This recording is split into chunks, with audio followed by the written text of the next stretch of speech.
जय हिंद दोस्तों।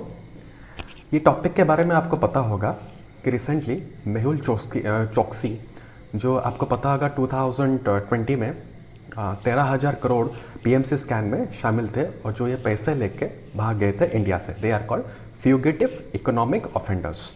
तो इसके बारे में आज हम जानेंगे। रिसेंटली क्या हुआ है ना, इनको डोमिनिका में पकड़ा गया है।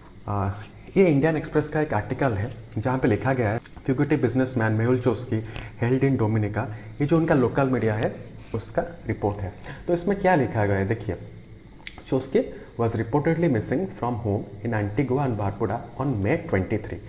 इसका प्लान था, ये पहले इसका अगर आप हिस्ट्री जानेंगे तो मेहुल चोक्सी एक डायमंड मर्चेंट है जो कि बहुत दिन से इंडिया में बिजनेस कर रहा था। इवन इसका बिजनेस का जो ब्रांच था वो इवन यूएस में भी था। इसने क्या किया, पंजाब नेशनल बैंक वहाँ से पैसा उठा के, पैसा चोरी करके, आप ये भी बोल सकते हैं कि हाँ उससे पैसा चोरी किए हैं। पैसा चोरी करके वो चला गया यूएसए में उसने क्या किया ना, वहाँ पे कुछ दिन रुका। वहाँ पे रुकने के बाद उसने क्या किया, जब इंडिया में ये बात चली कि पंजाब नेशनल बैंक में कुछ स्कैम हुआ है, तभी जब इंडिया में ये बात चली कि पंजाब नेशनल बैंक में कुछ स्कैम हुआ है और उसके खिलाफ एक अरेस्ट वारंट निकल गया है, तो उसने क्या किया, अमेरिका से छोड़ के एंटीगुआ एंड बरमूडा जो आप यहाँ पे देख सकते हैं ये कंट्री, इस कंट्री में जाके चला गया एंड ऑन May 23।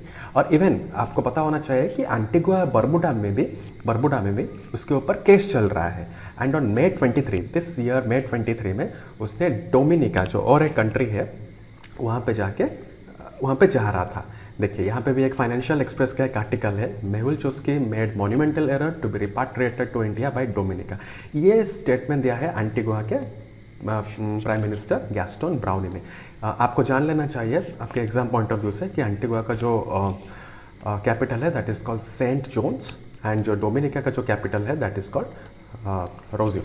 अभी हम जानते हैं कि वो एंटीगुआ से डोमिनिका गया कैसे, क्योंकि वो एयर से तो ट्रैवल कर नहीं सकता, अभी जाएगा कैसे। तो उसने क्या, क्योंकि एंटीगुआ में उसके ऊपर केस चल रहा है, तो उसने क्या ना, यहाँ पे ये सी रूट ले लिया डोमिनिका जाने के लिए। सी रूट ले लिया जो कि कैपिटल आपको पता होगा सेंट जॉन्स और रोजियो। तो उसने क्या किया, ये सी रूट लेके डोमिनिका पहुँच गया। डोमिनिका में क्या हुआ ना, उसको पकड़ने के लिए पहले से ही सीआईडी करे हुए थे, बहुत शाना बन रहा था। तो सीआईडी वालों ने इसको पकड़ लिया। अभी सीआईडी वालों और जो डोमिनिका के सीआईडी वाले हैं वो इसको क्यों पकड़ेंगे, क्योंकि आपको ये पता होना चाहिए कि जो मेहुल चोक्सी है उसने एंटीगुआ एंड बारबुडा का सिटीजनशिप ले लिया था। डोमिनिका का सिटीजनशिप उसके पास था नहीं। तो ये लोग इसे क्यों पकड़े, इसका आंसर होगा कि इंटरपोल ने एक रेड नोटिस जारी कर दिया था। अब ये इंटरपोल क्या है, रेड नोटिस क्या है, उसके बारे में थोड़ा हम जानते हैं। इंटरपोल आपको पता होगा जो इसका हेडक्वार्टर है लियोन इन फ्रांस, ये आपको पता होना चाहिए।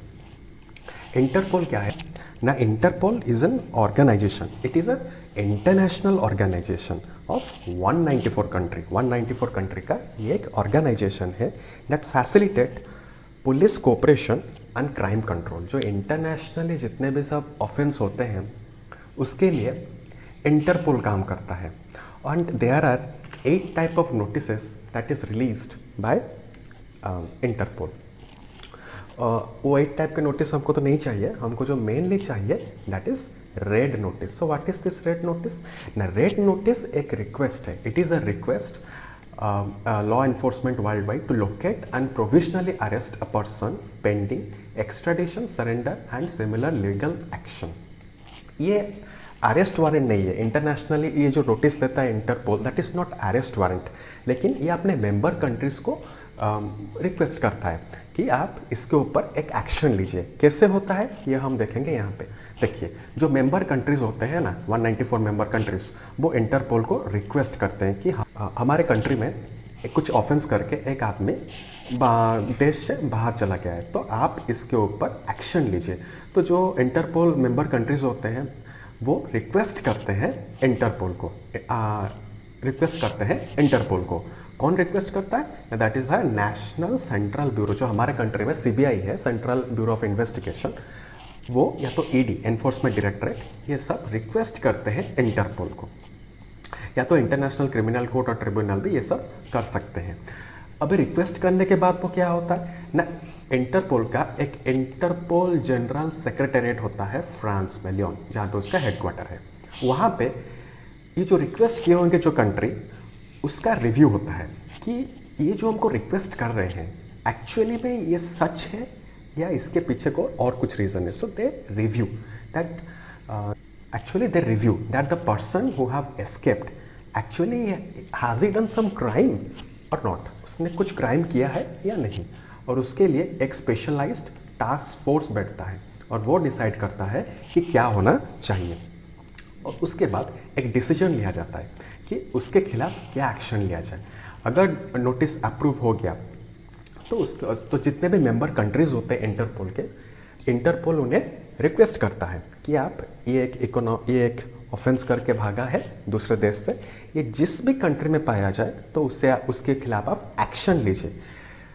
इंटरपोल का जो भी रिक्वेस्ट होता है, जो भी इसका नोटिस होता है, that is for temporary period. ये नहीं कि उसको आप लेके सीधा जेल में भर्ती कर दो, नो, वो सिर्फ टेम्पररी पीरियड के लिए ही है। आप यहाँ पे भी देख सकते हैं that A red notice is an international wanted person notice, but it is not an arrest warrant. इसके ऊपर ये एक अरेस्ट वारंट नहीं है कि जो आप लेके जेल में ही सीधा भर्ती कर दें। नो, सपोज इंटरपोल ने एक कंट्री को रिक्वेस्ट किया कि इंटरपोल ने एक नोटिस जारी की, इंटरपोल ने एक नोटिस जारी की कि ये एक ऑफेंस करके भाग चुका है और इसको आप अरेस्ट कर लीजिए। ये उसने सपोज नोटिस दिया किसी भी कंट्री को, इसके मेंबर कंट्री को, तो that member country will again analyse कि ये सच है क्या, वो होने के बाद ही वो उसे पकड़ेंगे।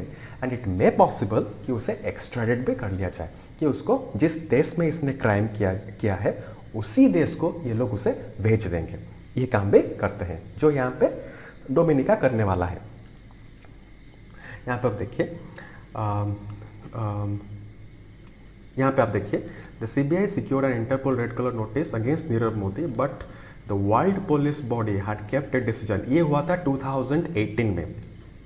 2018 में भी ऐसे एक नोटिस उसके ऊपर जारी किया गया था चौकसी के खिलाफ, लेकिन उसने ये नोटिस को चैलेंज कर लिया इंटरपोल में कि ये जो एलिगेशंस मेरे नाम पे हो रहा है क्या ये सच है, इसके ऊपर इन्वेस्टिगेशन भी होना चाहिए। दैट्स वाई इसके ऊपर इन्वेस्टिगेशन भी होना चाहिए। That's why the world police body had not arrested Choksi at that time, but now yes they have arrested.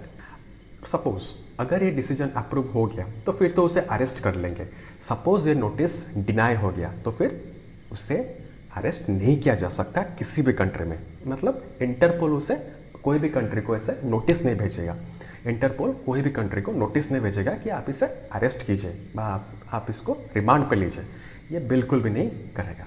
क्या ऐसे हमारे कंट्री में हुआ है कभी कि हमारे कंट्री में कोई भी सीबीआई या ईडी कभी रिक्वेस्ट की हो इंटरपोल को और उसने ये रिजेक्ट कर लिया? द आंसर इज यस, ऐसा हुआ है।